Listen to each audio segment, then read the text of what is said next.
تو یہی نہیں ہے کہ جو احکام کی شکل میں اس نے کہا ہے وہی چیزیں ہیں جو فیصلے کرنے کی ہیں. اصول کی شکل میں جو بات اس نے کہی ہے اگر اس کے بھی خلاف کوئی چلے جا رہے ہیں تو وہ اسلامی مملکت اور نظام یا اسلامی قانون نہیں ہو سکتا. وہ کسی اصول سے بھی نہ ٹکرائے. آپ احباب کی اطلاع کے لیے میں نے یہ چیز بھی کچھ شروع کی ہے کہ قرآن کے اصولوں سے کیا کیا، کس قسم کا آئین، کس قسم کا نظام، کس قسم کے قانون مرتب ہوتے ہیں. اصول یہاں کیا ہے کہ اس کے ہاتھ میں اقتدار ہے، اور اقتدار اس لیے ہے کہ سب کو سامان نشو و نما مہیا ہوتا رہے. اصول ہو گیا اسلامی نظام کا کہ وہی اقتدار ہے اسلامی کہ جو خیر و برکت کا موجب ہو، سامان نشو و نما بہم پہنچاتا ہو، ڈیولپمنٹ کرتا ہو، خیر ہو، برکت ہو، وہی نظام، وہی اقتدار اسلامی کہلا سکتا ہے. اصول یہاں سے، اس اصول سے یہ چیز مستنبت ہو گئی. اسلامی یا خداوندی نظام اس کو کہیں گے جس میں صفات خداوندی کی جھلک اور عکس ہو علی حد بشریت. بہرحال یہ خدا نے اپنے متعلق جو صفات بیان کی ہیں تو یہ نہیں کہ کوئی اپنی کوئی تعریف کرا رہا ہے اور یہ کہہ رہا ہے کہ ہم ایسے ہیں، ہمارے وہ بڑے ایسے ہیں. معاذ اللہ، یہ صفات خداوندی جو بتائی جا رہی ہیں ان کا عملی اثر ہماری زندگی پہ یہ ہے کہ جو نظام ہمارے ہاں قائم ہو، جو زندگی ہمارے ہاں ہم بسر کریں، وہ زندگی اس قسم کی ہونی چاہیے. یہ جو صبغت اللہ اس نے کہا ہے خدا کا رنگ، اور رنگ میں رنگے جانے کے تو معنی یہ ہوتے ہیں کہ آپ کا پہلے جو بھی کپڑے کے اوپر رنگ ہو وہ باقی نہ رہے، وہی ایک رنگ باقی رہے. اسے توحید کہتے ہیں. یہ رنگ کیا ہے؟ کہاں سے ملے گا؟ ان چیزوں سے ملے گا.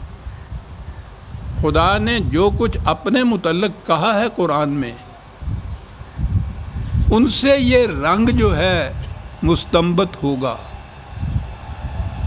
کہا اس نے یہ ہے کہ اس کے ہاتھ میں اقتدار ہے، اور اقتدار محکم ہے، وہ اپنی مقام پہ قائم ہے، اور اس کا اقتدار کا مقصد یہ ہے کہ وہ سامان نشو و نما اور ڈیولپمنٹ کی چیزیں مہیا کرتا چلا جائے.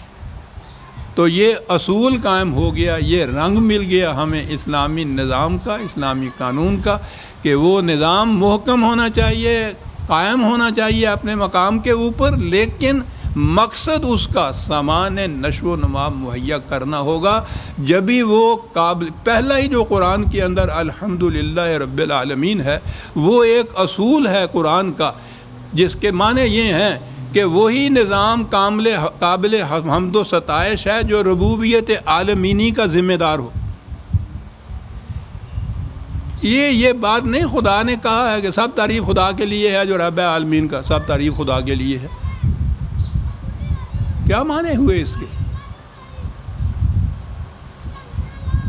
پوچھیے عربی زبان سے حمد کے معنی کیا ہوتے ہیں، پھر بات پتہ چلتی ہے کہ کیا کہہ گیا ہے وہ. یہ ایک اصول دیا ہے کہ حمدیت جو ہے اسی نظام، اسی قانون، اسی اصول، اسی دستور کے لیے ہے جو رب العالمینی کی شرط پوری کرتا ہو.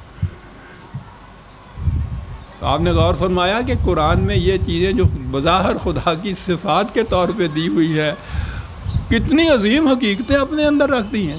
اس سے تو آپ کے ہاں کی پوری عمارت زندگی کی، نظام کی، دستور کی، حکومت کی، مملکت کی اس کے اوپر استوار ہوتی ہے.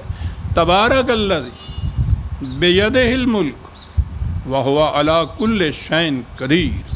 ہر شے کے لیے اس نے معیرز، پیمانے، قوانین مقرر کر دیے ہوئے. پہلی یہ آیت اب نشو و نما پا رہی ہے. یہ ڈیولپمنٹ کے لیے کوئی دوسرا لفظ ہمارے ہاں ہے نہیں ابھی، اور یہ بھی اگر خالصتاً اس اصطلاح میں لیا جائے، ڈیولپمنٹ کی اصطلاح میں، تو وہ تو ٹھیک ہے، ورنہ زبان میں، انگریزی زبان کے اندر بھی یہ ڈیولپمنٹ آپ سمجھنا کس معنی میں ہو جاتا ہے. ڈیولپ نہیں کیا ابھی تک، ڈیولپ کر دیجئے، یہ تصویریں ڈیولپ کرتے پھرتے ہیں. یہ تو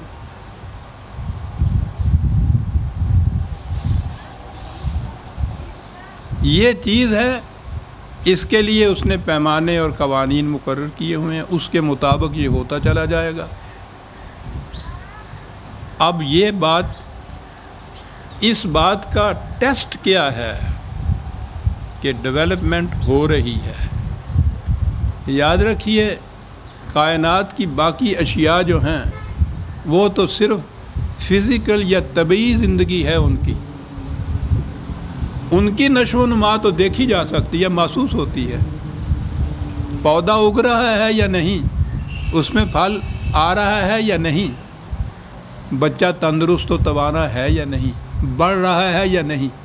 کسی مقام پہ بھی اگر کچھ وقت کے لیے اس کا قد رک جاتا ہے، بڑھنا رک جاتا ہے، تشویش پیدا ہو جاتی ہے۔ یعنی یہ ڈیولپمنٹ وہ ہے، یہ نشو و نما، گروتھ جو ہے وہ ہے جو محسوس شکل میں سامنے آ جاتی ہے، دیکھی جا سکتی ہے۔ انسان کا جسم بھی اسی سے متعلق ہے، طبعی جسم ہے، طبعی نشو و نما ہوتی ہے، تندرست ہے، توانا ہے، صحت ہے، وہ قد کے اعتبار سے بھی بڑھ رہا ہے، توانائی بھی اس میں آ رہی ہے۔ یہ تو ہوئی ایک بات، لیکن انسان صرف طبعی زندگی کا نام نہیں ہے، اس کے علاوہ ایک اور چیز بھی ہے کہ جس کے لیے قرآن کا تو لفظ نفسی ہے، ذات، خودی، پرسنالٹی، انڈیویجویلٹی، لیکن ان میں سے کوئی نام بھی وہ کانسیپٹ نہیں دے سکتا جو نفس کا ہے۔ انسان انسانیت کے درجے میں آتا ہی اس نفس کی روح سے ہے، فزیکل باڈی کے اعتبار سے تو یہ حیوانات کے زمرے میں آتا ہے۔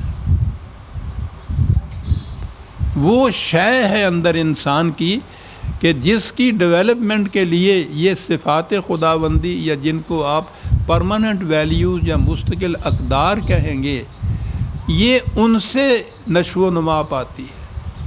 قرآن کے ایک اصول کی روح سے انسان کا جسم ہر اس شے سے نشو و نما پاتا ہے جو وہ لیتا ہے، کھاتا ہے۔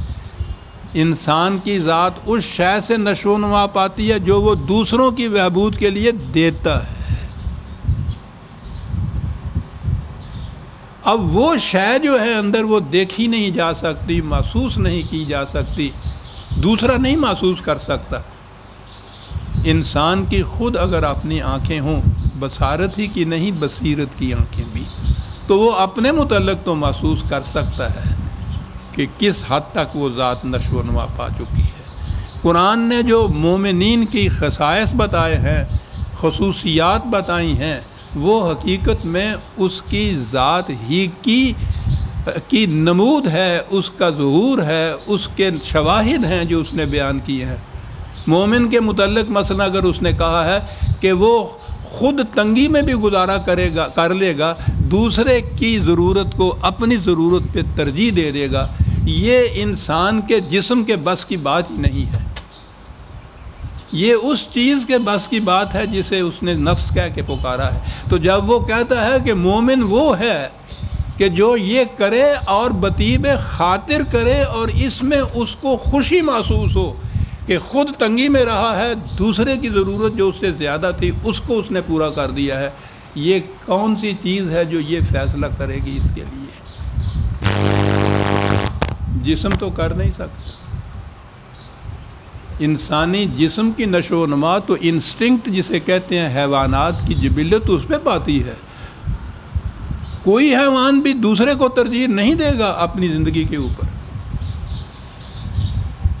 انسان بھی جب جسمانی سطح پہ، حیوانی سطح پہ ہوگا تو اس میں بھی یہی کیفیت ہوگی، بلکہ یہ تو لوٹتا کھسوٹتا چلا جائے گا۔ بالہم عدالت قرآن نے کہا ہے، بیل کا پیٹ بھر جاتا ہے تو باقی چارہ جو ہے اس کے متعلق اس کو پرواہ نہیں ہوتی کہ کوئی دوسرا بیل کھا جاتا ہے یا کون لے جاتا ہے، وہ بڑا مزے میں بیٹھا ہوا آنگیں بند کیے ہوئے جو گالی کرتا ہے۔